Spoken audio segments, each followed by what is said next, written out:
Hello world, Patricia O'Connor, and I'm gonna pan right. And one Frida Reba Darcy here.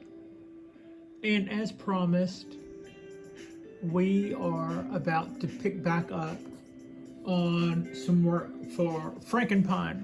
And just looking at Frankenpine, what I had done last time that I liked was I had this little C shape closed up really super tight. And I didn't get that done to my liking this time around, and I'm going to amend that. So what I will do to fix that is a couple of things. One, I intend to use some of my nifty stinko tape to put a wrap down here or down here around the trunk to protect it. And then I will grab it next to this wire and start that squeeze process. And when I get that squeeze process started, I will cut this wire that you see there loose. Right now, it's doing half of that for me, but it's not doing it quite the way I want to. Plus, it's moving, if I want those to close, I need them to come like this and close. And right now they're on a collision course. And what's gonna prevent me from getting the motion out of that I want to is the way I set that first wire. It was fine if I wanted it to do that, but I want it to go ahead and close that up. I thought I would maybe see if that was okay, or if I wanted to do something else with it from there. And having looked at it, what I figured out I want to do is redo that. So that's kind of where we're at. And then if I have any time left over, I'm either going to clean this up, which is basically me picking a lot of these needles off of here. That's just me doing that. So, if we start getting crunched on time, I'll just do that off camera later. But yeah, so what I'm going to do to get started is I'll peel some of this back and I'll tear off a little piece of raw tape, and then I'll give it a little stretch. All right, so that's what I've got there in the way of raw tape. I probably could have went neater with that. Easy, Pat. Go ahead and grab my scissors there. Excuse my reach. Not my scissors, that's my pliers. Excuse my reach again. All right, so I think I've got some of the stuff I'm gonna need on my side of here now. I'm just gonna clean. When I pull the little piece of tape off the end, like jerky or something, it snapped back and made a knot that's not going to be as easy for me to work with. So now I've got really clean edges to work with. And I'm going to give that a stretch, making that a longer piece. See, I was like, did you cut that too short? No, I knew that I was going to do this, and that's also going to make it a little easier to work with. That was a little much. Smacks the camera. Yeah, that's what we got going there. So that's good. It's going to drape that. Now, I'm looking for one of my little bamboo skewers. Here we go. And I'll rake some of this back out of my way, see if I can keep it in the pot, but trying to rake back a little room, a little clearance in here for my tape and ultimately this wire. It didn't move. To get in there, also clean back some of this, I guess. So yeah, you can see where I've made. That's going to be a hard little. I'm going to go more too.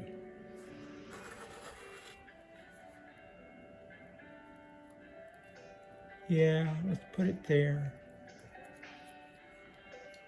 Okay, that's what I think I'm going to do.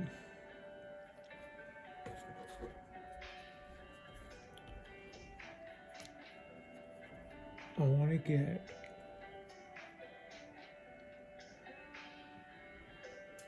needle nose. No, tweezers. Okay.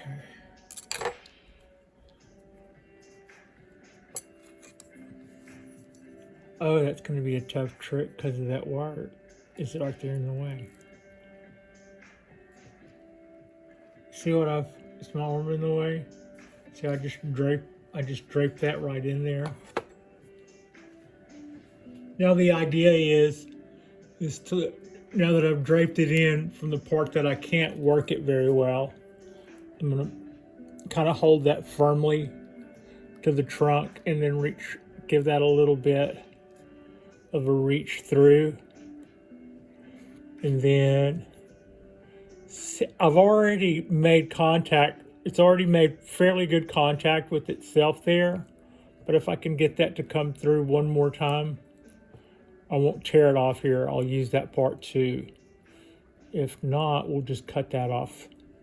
If that part gets in my way, we'll just cut that off with scissors. I've already kind of rolled that and it's made really good contact with itself. That should be a really good, that'll be a really good shield for that part of it. So now the trick is to get in there, with this wire and squeeze that whole piece, the entirety of it. Whereas this wire is squeezing these two together. I'm going to go back in with one underneath now and then cut this one loose. When it will do the job of both. And we'll replace the one that I'm about to cut loose. Now let's go back around here and see where we are and what we're doing.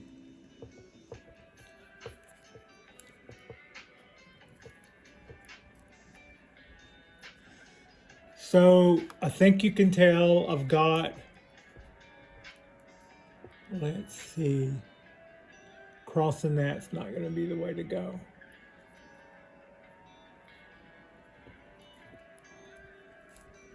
So if I can back that up a little more that way and then bring this a little more this way.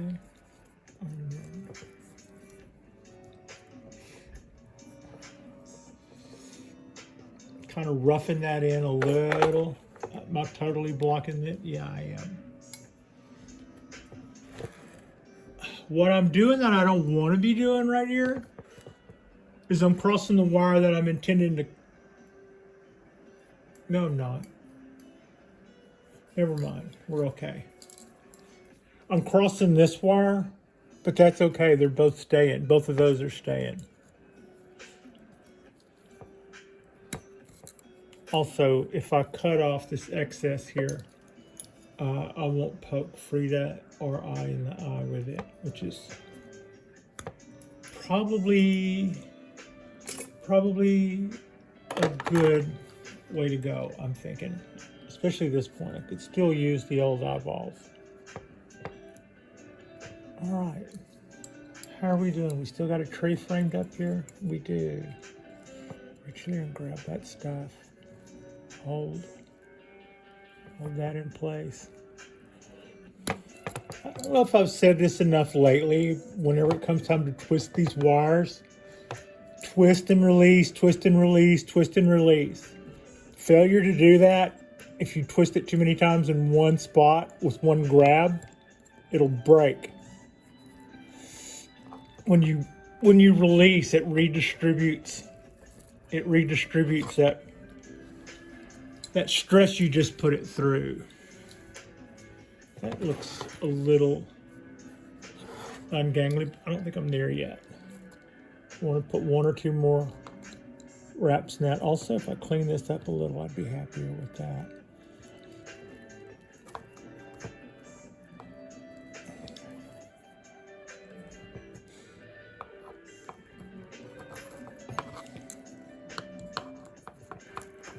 Old me would have broken that wire before now. I always would not do the release well enough, is what I would say. Now Now this is the part of the gig where I'm going to cut that first wire loose. That yeah. And that is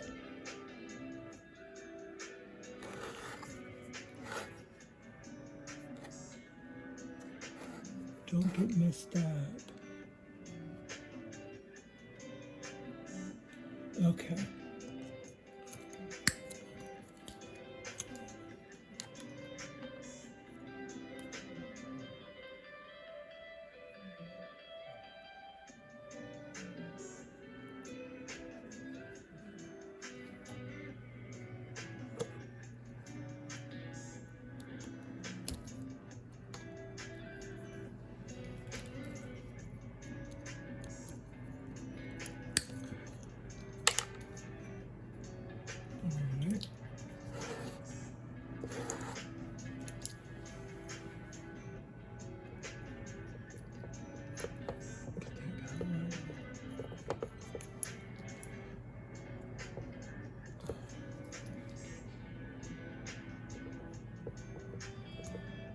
Did I not get a good bite on that? No, it does not.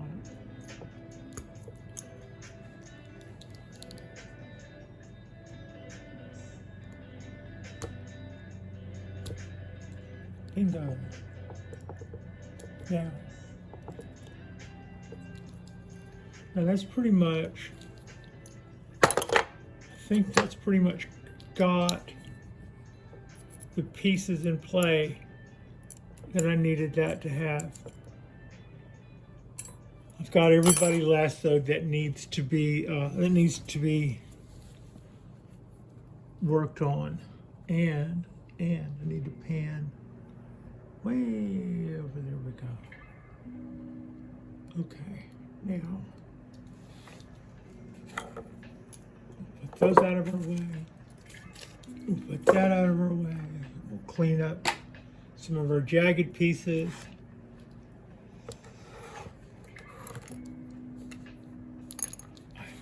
Just not making use of all the stuff. It occurred to me the other day at the hardware store, we sharpen tools.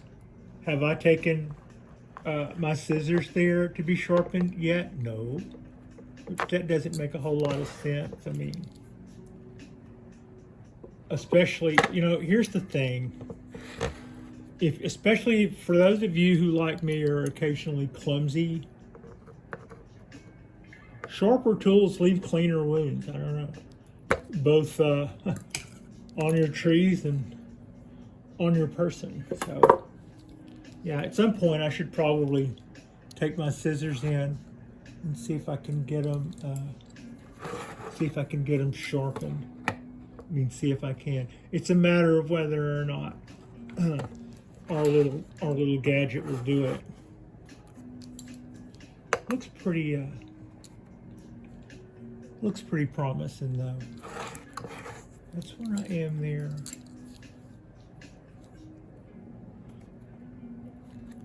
I want this guy to come around that way and not. All right. Also, I'm dyslexic, so I have to make sure I don't get confused and then start unwinding the damn tree. She's backwards, I tell you.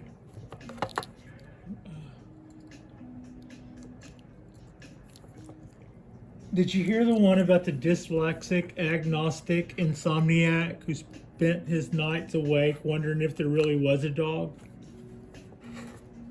Sorry, Frida. Okay.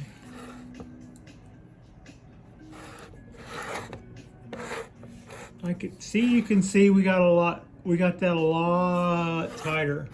I think I can do more. I'd like to find a place to put a little bit of a helping squeeze on this. So that as I tighten this, it's already being kind of done for me. If I can do it with my hand and then just bring the wire along, I think that's better.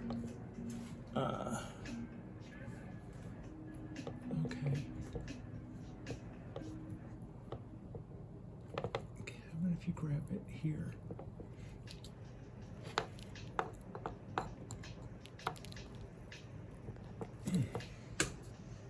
Yes, I am. I'm going to say that I'm happy with that in a work way, and I am happy with that in a preservation way. I think that using my little, I think that using my rubber tape in there is not a bad idea to help to keep that from biting in as much. These wires were originally, the original wires that I cut loose the other day were supposed to be in there until fall. And frankly, I had a hard time seeing that guy's cutting in a little much. But you know what? Ugh. That's still doing the job. That's missed. I missed it by that much. Anyway, I think that's pretty much okay. I'm gonna leave that as is. That is something that I think I can now take until until fall without just completely doing this in. Now, having said that, I could move on. It's raining outside, and since I was last out on the bench filming earlier today, I brought the Ponderosa in. All the trees on the bench are going to get watered because of the rain, and those pines had gotten watered last night, or not last night, late yesterday afternoon is when they finally looked like they could have finally used a drink. So then it turned around and rained on them today, and they haven't dried out yet. So with another band of showers coming, my Ponderosa was dry, but I didn't want it. Haven't already lost one over overwatering. I've learned my lesson. You do. I don't know what I was thinking, but you do definitely count the rain as a watering. And if you've just watered and it's starting to rain and you have a Ponderosa, if you're me and gun shy about how much water that thing's getting, you might ought to take some sort of precautions. I wish I would have. And I've heard other people doing that. I was asking around here recently, and was told of several people who had either lost pondos over or nearly lost pondos over watering issues, and or had put them out of the weather when it was raining, so that they would have more control over the water without an amount of rainfall taking them over the top and causing a problem. You know, I totally believe that's what happened, and it's not like I feel like I need to do an autopsy here. I had felt like I was on the brink. I felt like I had just crossed the brink of overwatering the tree, and lo and behold, at that time, it took ill. And the only thing about that is that if I'm watering my pines and I see them get a little yellow, I back off. And in the things that I've been learning, some of them have even said to do that. Said, your black pines could be yellow because you're over or underwatering, but a lot of times it's going to be, for most people, overwatering, and underwatering will kill them in a day. So one thing to do is whenever you see a lot of your pines are turning yellow, back off the water some. Whenever they recover, then you've got that. That kind of verifies what you already know. And then to some extent, you're sailing along a few months later. Start watering one just a little bit more, just to make sure that you haven't found yourself in the practice of underwatering. And then if that guy turns yellow a little, you'll still know that you're right there in the sweet spot and backing off the water of that guy along with the rest of them. And that is how you're supposed to, that's how a competent grower of a bonsai forest with many, many black pines stated that you basically see your trees get yellow, then you back off the water, and then you see that correct. And then when you feel like you've got the bicycle rolling down the middle of the track and your trees are basically green, at some point you may want to circle back and double check. You may want to give one a little bit more water and see how it responds to that. And if in a little while it starts to yellow, then you know to stop that, and you know that you were right all along. And then that tree will, of course, respond well to will respond rather quickly, probably fairly quickly, to not being overwatered. So that's it. That's all we have going there. We didn't get another. We're just right now at 20 minutes, so that's promising. I cleaned up this little pond some, and I worked on its motion a little bit more. A little more. I was looking earlier at my Ponderosa, and it is a show hen, but just only so. It is with needles. It's with its needle length. It's 10 centimeters. I could probably cut those cat whiskers in half and make it 9, but I think that's kind of cheating. I could also lower it in the pot if it were replanted and get it to 9. Also, I'm still on the lookout for a clay maroon unglazed pot like this one, similar to this color and unglazedness, right? For a pine, I think that's the way those guys should go. So that's kind of a quickie. We didn't get too involved. I was kind of glad that I had revisited this, and I'm glad that I cut the wire off and did a little exploratory look. I'm glad that I did a little bumper work on there to give our wire something else to dig into instead of our pine truck. And I feel pretty good. I feel pretty good about that setup. I think that's going to be, except for there and right there, but I think I can probably live with that. Yeah.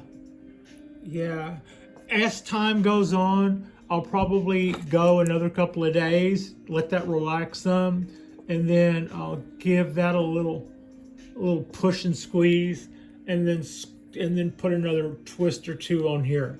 I'll go ahead and close that up, but I'm not going to close it up right now. I'm going to go ahead and let that breathe. They are going to be a little harder to bend if you live in someplace else in other parts of the country where you're looking at an actual winter.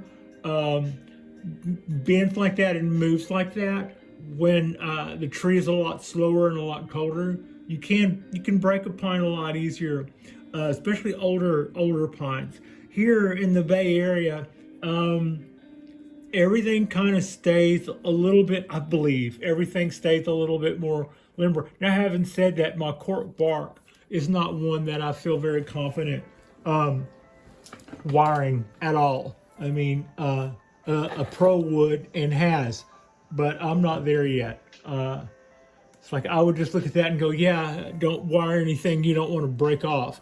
Seems like